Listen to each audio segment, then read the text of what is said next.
Dan. Tu sicer predsedniška palača, ampak tudi kraljeska. Dobrodošli. Dan. Lepo zdravstvo, kako ste? Lejte, trije kralji, lepi zlati hali, na okarmilah jestijo, na okarmilah jestijo. Spoštovani gospod predsednik, tudi vsi od medijev, najprej vas lepo pozdravim v imenu Misijonskega središča Slovenije, ki je že dolga leta, mislim 22 let, že organiziramo trikraljevsko akcijo, koledništvo. In sicer poteka vse od Svetega Štefana, 26. decembra, pa do današnjega dne, ko se praznuje praznik treh kraljev. To koledovanje je bilo zelo razvito pred drugo svetovno vojno, potem pa je malo zamrlo vse skupaj. Zdaj pa smo skušali v Misijonskem središču ponovno obuditi to tradicijo in tako kot sem rekel, že 22. leto to prirejamo.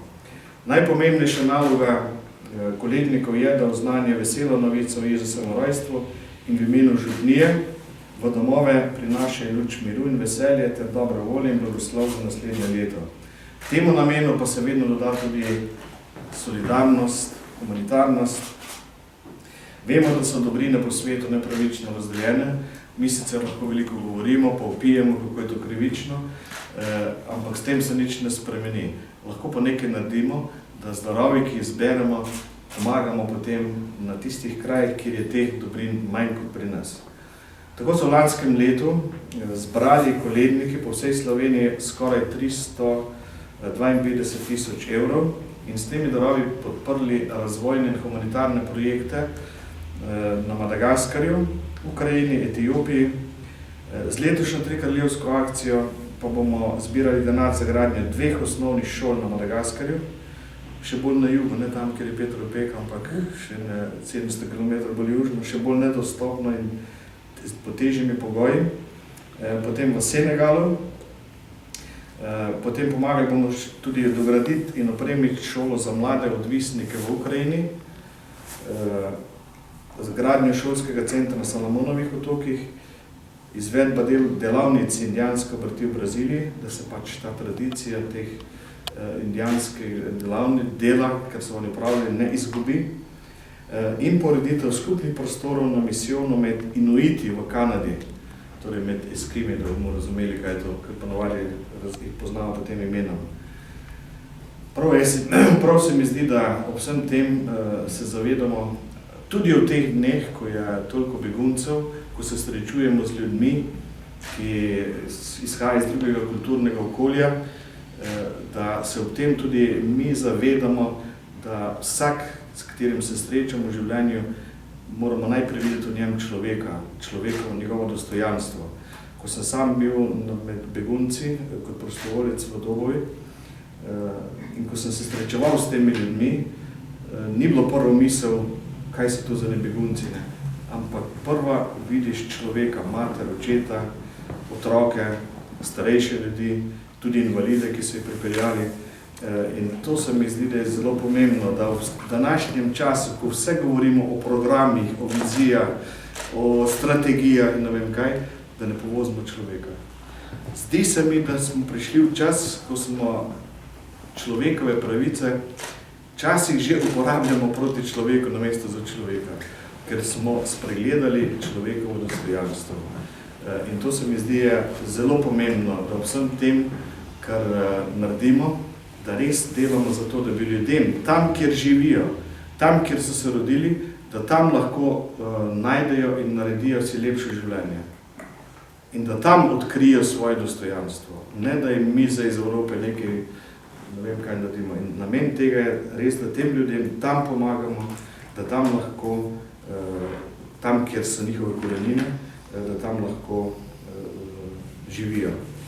Odprimo torej svoje srca za tegobe drugih, za stiske drugih, kajte čeprav se naš dar zdi včasih majhen, pa vendarle vsak dar je zelo pomemben.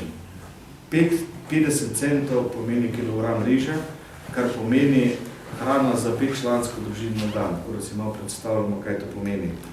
In če rečemo tisto star pregovor, zrno do zrna pogača, kamen na kamen palača, vemo, da se lahko z majhnimi darovi ogromno naredi.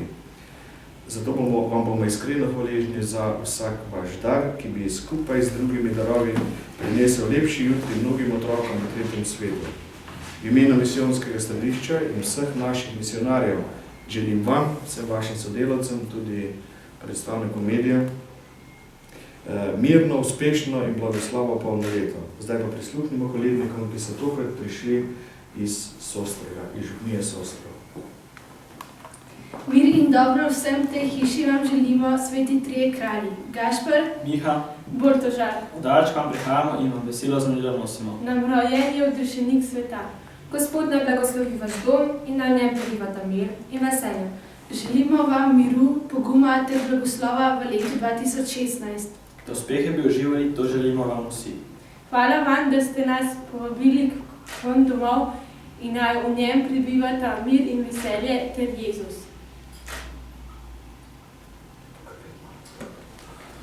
Nosija darila, sladkega kadila, miro čistega zlata, miro čistega zlata. Še eno skromen spomin na to naše srečanje. Veste, vsako leto, da človeka potem čez celo leto spominja, oziroma opominja, da lahko kaj dobrega naredi. Ste zelo prijatelji. Ja. Lahko izreprim bo potem. Hvala lepa za vašo prijateljstvo. Da se najprej navežem na tisto vašo misel, ki je postavila človeka v središče vsega. Ko sem poskušal zase razumeti, kaj se je zgodilo, da je Slovenijo tako hudo potegnilo v krizo. Ni bila edina država, vendar je bila v to krizo potegnjena zelo surovo. Sem med drugim ugotovil, da je eden od razlogov, da smo po ustanovitvi lastne države precej uspešno postavljali na noge cele vrste institucij.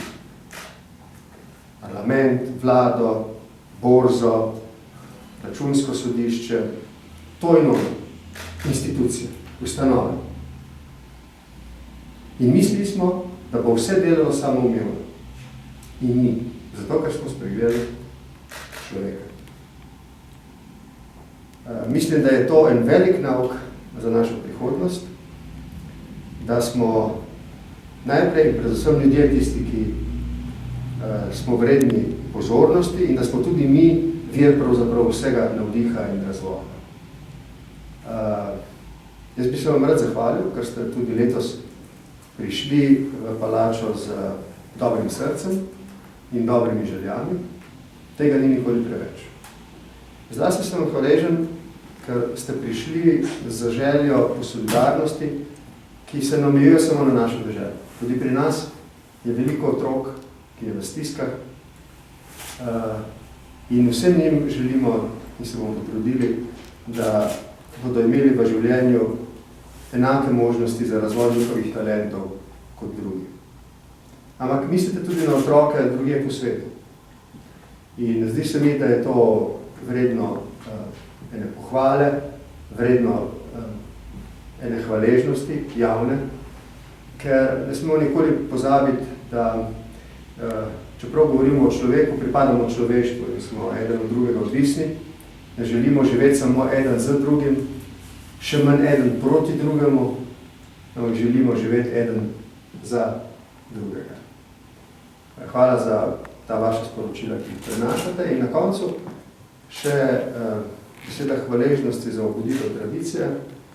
Mislim, da je zelo pomembno, da smo po ustanovitvi lastne države obudili nekaj takih tradicij, ki spominjajo na to, kakšne so bili šege navade v naši preteklosti. Tam ne nazadnje črpamo tudi navdihe za prihodnost. Hvala lepa.